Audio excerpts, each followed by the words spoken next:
20 август президенти ҷумҳурии Тоҷикистон пешвои миллат муҳтарам Эмомалӣ Раҳмон бо мақсади ифтитоҳи як қатор иншооти ҷашнӣ мулоқот бо сокинон ва шиносоӣ бо раванди корҳои созандагӣ бахусус бо рафти бунёди иншооти бузурги аср нерӯгоҳи Роғун ба шаҳри Роғун ташриф оварданд. боздиди президенти ҷумҳурии Тоҷикистон пешвои миллат муҳтарам Эмомалӣ Раҳмон аз шаҳри Роғун бо ифтитоҳи бинои нави прокуратураи шаҳр оғоз ёфт. зимни шиносоӣ ба роҳбари давлат муҳтарам Эмомалӣ Раҳмон иттилоъ доданд ки дар иншооти нав 10 ҳуҷраи кори китобхона, толори маҷлисӣ бо 40 ҷойи нишаст, ошхона, толор барои варзиш ва дигар утоқҳои ёрирасон мавҷуд аст. дар баробари таъмини шароити корӣ ҳамчунин дар иншоот ҳуҷраҳои зист низ барои кормандон муҳайё гардидааст. сохтумони бино бо сифати баланд ҷавобгӯ ба талаботи замони муосир бунёд ёфтааст. бинои нави хизматӣ тӯҳфаи арзишманди ҳукумати кишвар ба истиқболи сазовори ҷашни бузургу пуршукӯҳи миллӣ 35-солагии истиқлоли давлатӣ барои кормандони прокуратура арзёбӣ гардид. имрӯз барои мо кормандони прокуратура рӯзи фаромӯшношаванда ва таърихӣ мебошад.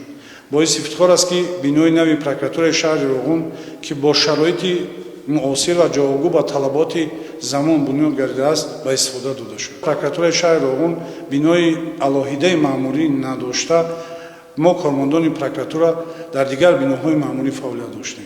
бо дастгирии пешвои миллат президенти ҷумҳурии Тоҷикистон муҳтарам Эмомалӣ Раҳмон прокуратураи шаҳри Роғун соҳиби бинои нави замонавӣ гардид. кормандони прокуратураи шаҳри Роғун барои чунин ғамхорӣ ва таваҷҷӯҳи пайвастаи муҳтарам президенти ҷумҳурии Тоҷикистон изҳори миннатдории самимӣ менамоянд. ин ғамхории пешвои муаззами миллат моро водор месозад ки бо ҳисси баланди масъулият ва садоқат ба ватан фаъолияти худро боз ҳам беҳтар ба роҳ монда ба боварии сарвари давлат сазовор бошем.